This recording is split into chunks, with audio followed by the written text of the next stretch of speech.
A man in Cincinnati decided that, as a goof, he was going to set up a zombie-themed nativity scene for Christmas. And the response to it has been both pathetic, but also very interesting. So there were 2 anonymous complaints to officials in Ohio's Sycamore Township. So the local government has now ordered the man to take down his display by Friday. Here's my favorite part. They're claiming, no, it's not because of what it is. It's not because some people complained that they didn't like the zombie nativity scene or that they were offended by it. No, that's not the reason. The reason is it violates local property maintenance codes. It's too big, and it's too this, and it's too that, and it's not in the right place, so get rid of it. Okay, so let me understand this properly. If he makes it smaller, and if he puts it in a different part of his lawn, then it'd be okay. Then he can have a nativity zombie scene, right? Oh, right. That's not the reality. You're using that as a cover story for the fact that some people called and they were offended and they want to force him to take it down like we live in a fascist dictatorship. This story is really incredible when you think about it, and it pissed me off more than I thought it would because it's just a story about a zombie nativity scene. Who really cares? And also, you can test that belief. You could say, all right, well, there are nativity scenes that are the same size as this guy's zombie nativity scene, so are you going to tell those nativity scenes to be taken down? The answer is no. And again, if you shrink it and move it to a different area, can he keep it up? Again, the answer is no. So it is about what it is. It's not about silly little local property maintenance codes. You made that up. That's the cover story. So here's why this is an important story. Conservatives love to say there's a war on Christmas. We cover that all the time. It's a daily thing or weekly thing that you can see all over the place where they scream and shriek and moan about the war on Christmas. And our answer to that is no. The real war is on the dissenters. The real war is on the atheists. The real war is on the people who refuse to be sheep and fall in line with every single goofy tradition that the mainstream is on board with.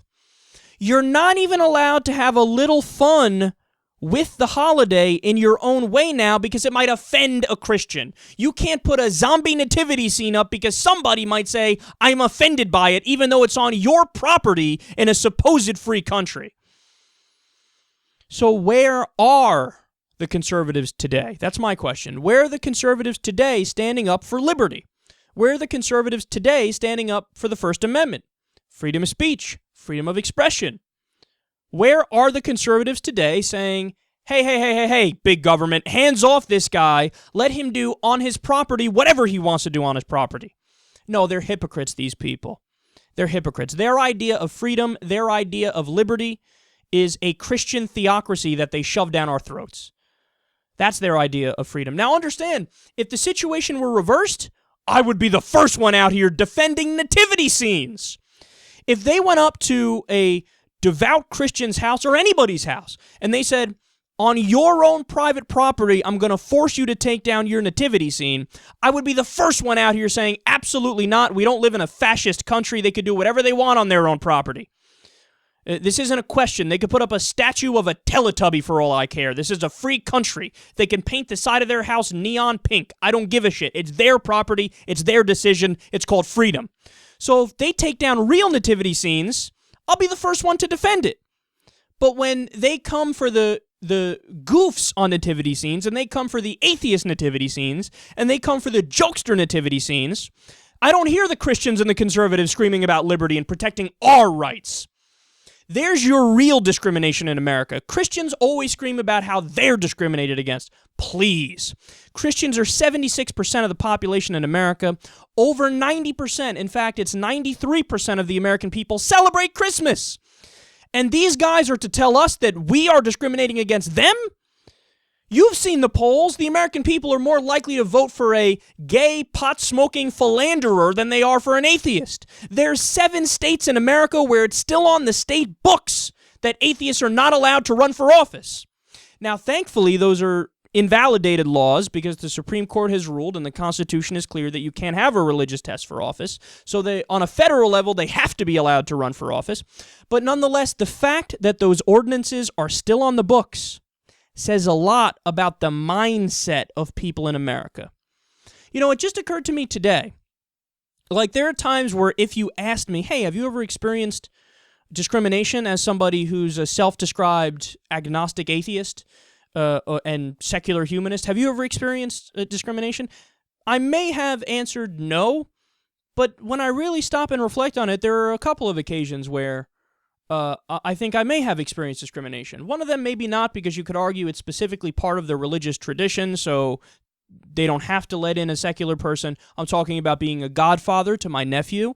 They wanted to force me to be religious, essentially, to say, you can, unless you're a Catholic, you cannot, be his godfather. That's one area, but you can argue that one's debatable as to whether or not it's actually discrimination, and it's actually this overwhelming sense that you're the other and you're not accepted.